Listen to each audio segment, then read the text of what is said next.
अस्सलामुअलैकुम everyone, welcome to my new blog. उम्मीद है कि आप सब लोग बिल्कुल ठीक होंगे। अब तक की वीडियोस में मैंने आप लोगों के साथ अपनी कुकिंग स्किल्स शेयर करी और ये भी बताया कि मुझे बचपन से ही कितना ज़्यादा कुकिंग का शौक़ था। तो आज जो अपनी सेकंड हॉबी मैं आप लोगों से शेयर करने जा रही हूँ वो है मेहंदी लगाना। मेरी फ़र्स्ट हॉबी जो है वो कुकिंग है और सेकंड हॉबी मेहंदी लगाना है। अगर आप लोग मेरी मेहंदी की जर्नी जानना चाहते हैं कि मैंने मेहंदी कब, कैसे और क्यों लगानी शुरू करी, तो मेरी इस वीडियो को एंड तक देखिएगा। अल्हम्दुलिल्लाह मेरी शादी को हो गए हैं 5 साल और इसी की सेलिब्रेशन के लिए हम आउटिंग पे गए, जहाँ पे हम लोग हाईवे हांजी रेस्टोरेंट गए थे। अगर आप लोग बच्चों वाले हैं तो मेरा मशवरा है कि जब भी आप लोग डिनर पे जाएं या किसी भी आउटिंग पे जाएं तो हमेशा ऐसी जगह, ऐसा रेस्टोरेंट चूज़ करें जहाँ पे बच्चों को प्ले एरिया लाजमी हो। इंडोर एरिया होता है, बच्चे बहुत परेशान करते हैं भाई, ऐसी की तैसी कर देते हैं। मेरा अच्छी तरीके से तजुर्बा हो चुका है कि अगर बच्चों के साथ आप लोग ने कहीं घूमने फिरने जाना है तो हमेशा कोई ना कोई खुला area, outdoor area, play area वहाँ लाजमी होना चाहिए, तभी आप इंजॉय कर सकते हैं। वरना अगर आप लोग किसी इंडोर एरिया में जाके बैठते हैं तो बच्चे बहुत ही ज़्यादा परेशान करेंगे और कुछ भी खाने पीने, कुछ भी नहीं इंजॉय करने देंगे और ख़ुद भी परेशान रहेंगे। वैसे पर्सनली मुझे ऐसा लगता है कि लड़कों को पालना ज़्यादा मुश्किल है, क्योंकि मेरे दोनों लड़के हैं और शायद लड़के कुछ ज़्यादा ही एक्स्ट्रा एक्टिव होते हैं और उन्हें हर वक़्त कोई ना कोई शरारतें करनी होती हैं और भागम दौड़ी, मारम पिटी, और सुकून और चैन से तो वो बैठते ही नहीं हैं। कुछ ना कुछ उन्हें काम दिखाना है लाज़मी, चाहे आप किसी ऐसी जगह बैठे हों जहाँ प्ले एरिया हो या ना हो, तो उन्हें अपने काम जो उन्हें करने हैं वो तो वो करते ही हैं। शरारतें वग़ैरह उन्हें तंग करना ही होता है। एनीवेज़, आज जो मुझे आप लोगों से बात शेयर करनी है वो ज़िक्र इलाही के बारे में है, मतलब अल्लाह ताला की याद, जो कि बहुत ही ज़रूरी है। अगर आप मेरी इन बातों को सुनते हैं गौर से और अमल करते हैं तो आप लोग इंशाल्लाह ज़िंदगी में बहुत कामयाब, बहुत खुश रहेंगे। इमाम इब्नुल क़य्यिम कहते हैं कि ज़िक्र करने वालों की मिसाल ऐसी ही है जैसे वो शख्स जिसके पीछे कोई दुश्मन लगा हुआ हो और वो भागते भागते भागते किसी मज़बूत किले में दाखिल होकर अपने आप को बचा ले। तो यहाँ मज़बूत किले से मुराद है ज़िक्र इलाही, मतलब अल्लाह ताला की याद। ज़िक्र हमें शैतानी वसवसों से बचाता है। ज़िक्र रूह की ग़िज़ा है। रसूल अल्लाह सल्लल्लाहु अलैहि वसल्लम ने फरमाया, ज़िक्र इलाही से ज़्यादा कोई चीज़ इंसान को अज़ाब इलाही से निजात देने वाली नहीं। गोया ज़िक्र तमाम इबादत में अफ़ज़ल तरीन इबादत है। रसूल अल्लाह सल्लल्लाहु अलैहि वसल्लम ने हज़रत मुआज़ से फरमाया कि क्या मैं तुमको बताऊं कि तुम्हारे आमाल में सबसे ज़्यादा अच्छा अमल क्या है? और वो है ज़िक्र, यानी अल्लाह को याद करते रहना। क़यामत के दिन ऐसी जगह हसरत का बाइस होंगे हमारे लिए जहाँ हमने ज़िक्र नहीं किया होगा। आप सल्लल्लाहु अलैहि वसल्लम ने फरमाया, अल्लाह का ज़िक्र करने वाले और ना करने वाले की मिसाल ज़िंदा और मुर्दा की सी है। अल्लाह ताला ने अपनी किताब कुरान पाक में भी बहुत दफ़ा फरमाया है कि कसरत से अल्लाह को याद करते रहो ताकि फलाह पा जाओ लअल्लकुम तुफ्लिहून, कामयाब हो सको। आप अल्लाह को याद करते रहेंगे तो अल्लाह भी आपको याद रखेंगे, और आप अल्लाह को अगर भूल जाएंगे तो अल्लाह ताला भी आपको भूल जाएंगे। ज़िक्र इलाही की कुछ किस्में हैं, जिस पे नंबर 1 पे नमाज आता है, सेकंड पे कुरान है, और जो सबसे इजी ज़िक्र है वो है ज़बान से ज़िक्र करना, जिसमें सबसे पहले सुबह और शाम के अज़कार शामिल होते हैं। अगर आप मुकम्मल एक किले, मतलब एक मज़बूत किले और प्रोटेक्शन में रहना चाहते हैं तो आपको सुबह शाम के अज़कार करना बिल्कुल लाज़मी ज़रूरी है। और सुबह शाम के अज़कार में कौन से अज़कार आते हैं वो मैं आपसे नेक्स्ट वीडियो में शेयर करूँगी। एक तस्बीह है जो ज़बान पर हल्की और मीज़ान पे सबसे भारी होगी, और वो है सुबहानल्लाह व बिहम्दिही सुबहानल्लाहिल अज़ीम। जन्नत के ख़ज़ानों में से एक ख़ज़ाना जिसे कहा जाता है जिस तस्बीह को, वो है ला हौला वला कुव्वता इल्ला बिल्लाह।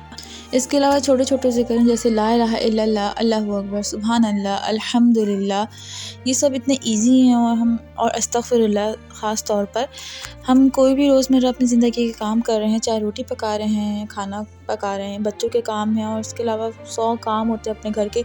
तो वो करते-करते अगर आप लोग साथ में, क्योंकि मुश्किल तो नहीं है ना ज़बान से ज़िक्र करना अल्लाह ताला का, बस इसकी आदत डालनी है आप लोगों को।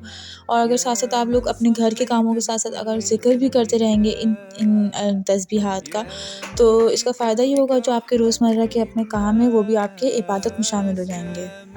क्योंकि क़यामत के दिन ज़िक्र करने वाले सबसे आगे होंगे। इसलिए कोशिश किया करें कोई भी ऐसा वक्त अल्लाह ताला के ज़िक्र से खाली ना गुज़रें। चाहे आप सफ़र पे हो, कहीं जा रहे हों गाड़ी में, तब भी आप लाज़मी कुछ ना कुछ छोटा-मोटा ज़िक्र करते रहा करें, ताकि वो जो जगह है वो आपके ज़िक्र के उसमें लिखी जाए, आपके अमाल नामे में। चलें भई, अब मैं आप लोगों को अपनी मेहंदी की जर्नी के बारे में बताती हूँ। काफ़ी छोटी उम्र से मुझे मेहंदी लगाने का शौक़ हुआ, क्योंकि मेरी अम्मी और मेरी खालाओं को मेहंदी लगानी आती थी और उनको देख-देख के मुझे भी शौक़ हुआ। मुझे पर्सनली वैसे भी मेहंदी बहुत अच्छी लगती थी, लगी हुई हो, लगवाना हो या लगाना हो, मुझे मेहंदी बहुत ज़्यादा पसंद थी। फिर बस जो काम करने का मैं सोच रही हूँ मैं वो करके ही रहती हूँ। फिर मैंने कुछ नहीं, बस मेहंदी उठाई और लगाना शुरू कर दिया। खुद से मैंने शुरू करी स्टार्ट सीखना उसको। मैंने अपने कज़न्स के, खालाओं के, ममानियों के, जिसका मुझे हाथ मिलता था, बस मेहंदी लगाना शुरू। हर वक़्त बस मेहंदी लगाती रहती थी, जिससे भी मिलती थी बस हाथ उनके गंदे करती थी। और इस तरह लगा-लगा के मेरी प्रैक्टिस होने लगी और अच्छी हो गई।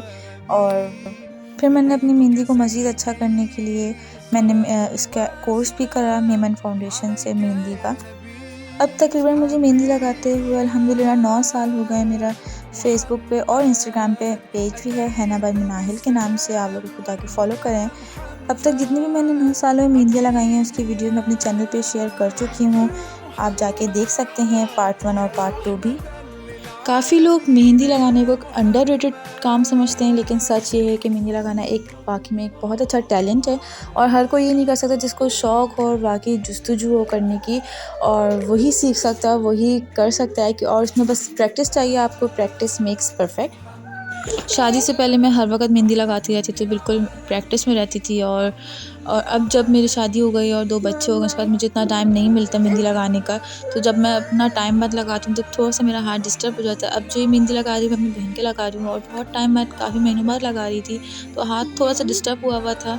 और जो मेहंदी कोन थी वो भी कुछ सही नहीं थी, मतलब मेहंदी कुछ मेल्ट हो रही थी, जिसकी वजह से डिज़ाइन मेरा सारा मिक्स हो रहा था। तो लगाते-लगाते थोड़ा-सा रिग्रेट हुआ, लेकिन फिर कहा चलो खैर है, जो भी है चलो लगा लेती हूँ। लेकिन जब इसके बाद इसका कलर आया तो हमारी सारी मेहनत वसूल हो गई, क्योंकि कलर बहुत ही अच्छा आया था। मेहंदी का कोन इतनी अच्छी नहीं थी, लेकिन कलर अच्छा आया था, तो हमने कहा चलो इट्स ओके।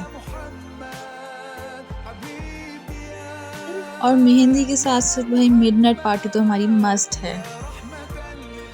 मैंने हर तरीके की मेहंदियाँ लगाई हुई हैं, ब्राइडल मेहंदी भी लगाई हुई है। और इसके अलावा शादी से पहले तो मुझे बिल्कुल भी टाइम नहीं होता था। ईद वगैरह पे चाँद रात को बस मैं मेहंदी लगाती रहती थी अपने ख़ानदान वालों के, सभी कज़न्स के। सारी रात बस मेहंदी लगाती थी और खुश हुआ करती थी मेहंदी लगा-लगा के। अब मुझे बहुत कम टाइम मिलता है मेहंदी लगाने का। मैंने स्कूल में टीचर्स के, स्टूडेंट्स के, बल्कि कॉलेज में भी टीचर के, स्टूडेंट के, और इसके अलावा जब मैं अपना कुरान का डिप्लोमा कोर्स कर रही थी उसमें मैंने हॉस्टल में भी टीचर्स के और स्टूडेंट्स के बहुत मेहंदियाँ लगाई थी। और आज तक उन टीचर्स के मेरे पास मैसेजेस आते हैं कि मिनाहिला में आपकी मेहंदी बहुत याद आती है। और मेरे सब क्लास फेलोज़ के, क्लासमेट्स के, रूममेट्स के मैसेजेस आते हैं कि तुम्हारी मेहंदी बहुत याद आती है भाई हमें। एक दफ़ा ईद का मौका था, हम मक्का मदीना में थे, चाँद रात थी और मदीने के सन में मैंने वैसे ही अपनी अम्मी के और बहन के मेहंदी लगाना शुरू करी। तो इतने में और लोग जमा हो गए, और मिस्री, अरबी वगैरह, सऊदी, मतलब बहुत सारे उसमें लोग थे, और सब ने मेहंदी का मुझसे पूछा और मेहंदी लगवानी शुरू कर दी। और इस तरह सारी रात मैंने मदीने के सहन में मेहंदी लगाई, और वो दिन मेरे लिए सबसे ज़्यादा मेमोरेबल डे है। मैं कभी भी नहीं भूलती, वो दिन कभी भूल ही नहीं सकती। बहुत ही अच्छा और दिन था वो मेरे लिए, बहुत ही यादगार दिन था। मुझे बहुत खुशी हुई थी उस दिन। सबसे पहली दफ़ा मैंने इतने सारे लोगों के कहीं बाहर जाके इस तरह मेहंदी लगाई थी। एनीवेज़ भाई, आ गया हमारी मेहंदी का बहुत ही ज़बरदस्त सा कलर। थोड़े शश के तो बनते हैं। फिर हमने बस खूब शशकेदार फ़ोटोशूट करने की कोशिश करी। And that's all for the day. Good bye, Allah हाफ़िज़, बाय बाय।